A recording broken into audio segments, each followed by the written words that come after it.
Kita kemarin sudah video sebelumnya sudah kita sebutkan syarat, rukun dan hal-hal yang membatalkan sholat.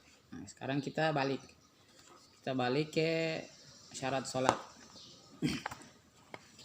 Di antara syarat sholat itu yang pertama adalah suci pakaian, badan, dan tempat sholat dari najis.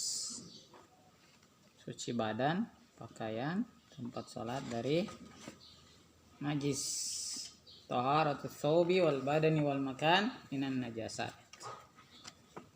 Nah, sekarang kita kenali dulu najis di dalam fikih. An-najasatu salasun. Najis itu ada 3 kategori. Mughallazatun, najis yang besar. Mukhaffafatun, najis yang kecil atau ringan.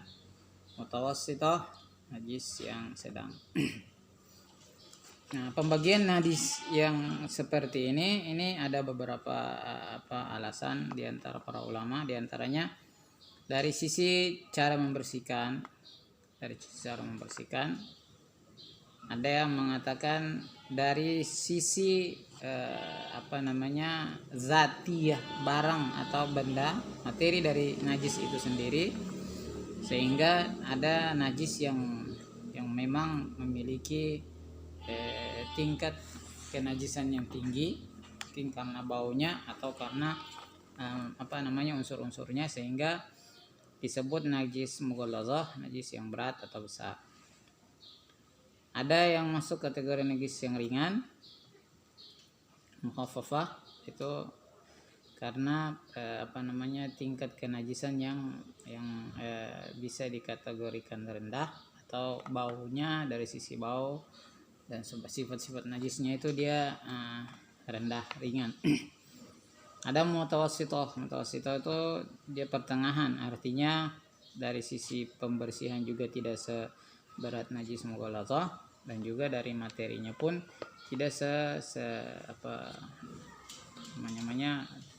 zat materinya tidak sekeras najis mughallazah. Kemudian dilanjutkan wal mughallazatu najasatul kalbi wal khinziri wa far'i ahadihima. Mughallazah, najis yang berat itu adalah najisnya anjing atau babi, wa far'i ahadihima, atau yang terlahir dari salah satu keduanya. Anjing bersetubuh dengan anjing, maka hasil dari persetubuhan itu mughallazah. Anjing dengan babi mughallazah. Anjing dengan sapi keluar mughallazah. Babi dengan sapi keluar pun mughallazah. Fari ahadihima. Wal mukhaffafatu baulus sabi. Sedangkan najis yang ringan itu adalah baulus sabi, alladzi, kencingnya anak kecil, alladzi yang lam yut'am, tidak makan atau tidak mengkonsumsi makanan, ghairul laban, selain ASI. Walam yablugil haulain, dan juga syarat kedua dia belum sampai 2 tahun. Jadi kalau ada anak kecil di bawah 2 tahun, dia hanya makan ASI, maka najis kencingnya itu mukhaffafah, ringan.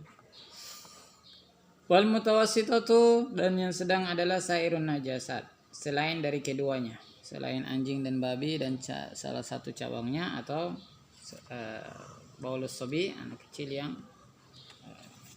belum sampai 2 tahun dan tidak makan selain ASI. Itu klasifikasinya. Jadi najis berat itu apa, najis sedang itu apa, ringan itu apa. Nah, kemudian sudah disebutkan tadi, dibagi itu karena sebab-sebab, diantaranya karena cara membersihkan. Maka disebutkan di pasal selanjutnya, wal mughallazatu tathuru bisab'i ghusalatin ba'da izalati ainiha ihdahunna biturab. Wal mughallazah, najis mughallazah itu tathuru, suci, dia menjadi suci bisa igosalatin dengan 7 kali cucian. Ba'da izalati ainiha, dengan menghilangkan dulu materinya. Contoh ada anjing, kotoran anjing. Maka untuk membersihkan itu hilangkan dulu materinya. Siram pakai air semuanya selesai, materinya sudah hilang.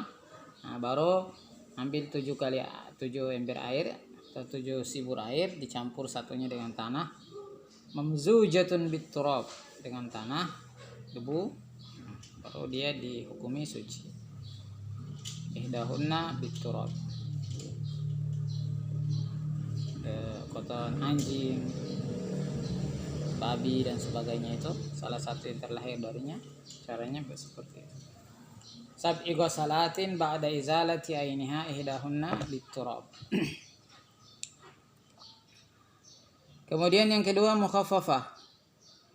Yang ringan, kalau najisnya itu ringan, najis ringan itu yang tadi disebutkan, baulus sabi, kencingnya anak kecil. Tathuru birashil ma'i 'alaiha ma'al ghalaba wa izalati ainiha. Dia suci dengan dituangkan air ke atasnya, disiram air. Ma'al ghalabah, tapi airnya yang lebih banyak dari biasa. Wa izalati ainiha, dan juga menghilangkan sisanya itu.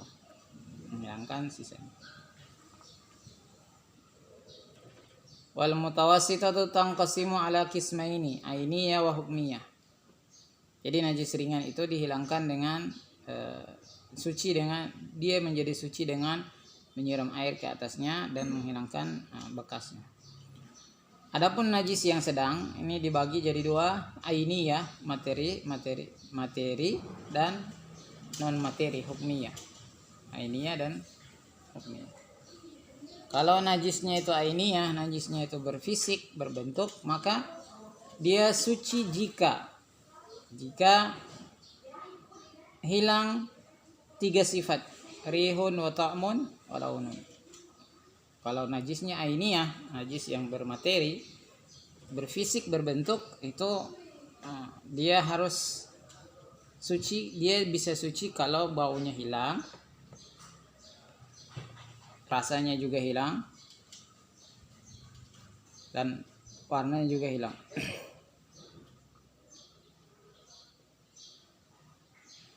Itu najis ainiyah. Contohnya kotoran manusia yang dewasa. Maka yang dihilangkan adalah baunya, aromanya, dan rasanya.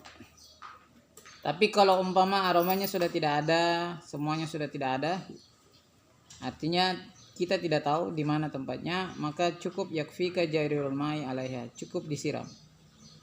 Contohnya ada adik kita usia 5 tahun, dia bilang saya kencing di situ, di pojok. Tapi setelah ke sana tidak ada bau, tidak ada ini, tidak ada 3 sifat itu. Maka cukup dengan siram air di tempat itu. Cukup siram air di tempat itu. Ada yang bilang itu ada kencing di situ, di ruangan itu. Kita tidak tahu. Atau disebutkan di pojok situ, tapi sampai di sana ternyata tidak ada bau, tidak ada ini, maka kita cukup menyiram air dan itu dihukumi suci. Itulah pembagian najis dalam Islam yang perlu diperhatikan, supaya termasuk di situ laki-laki yang kencing berdiri, yang suka kencing berdiri, harus perhatikan itu sisa-sisa kencingnya harus dibersihkan. Kalau umpama selesai bersihkan ternyata celananya masih bau pesing, bau kencing, maka celana itu tidak boleh digunakan untuk sholat.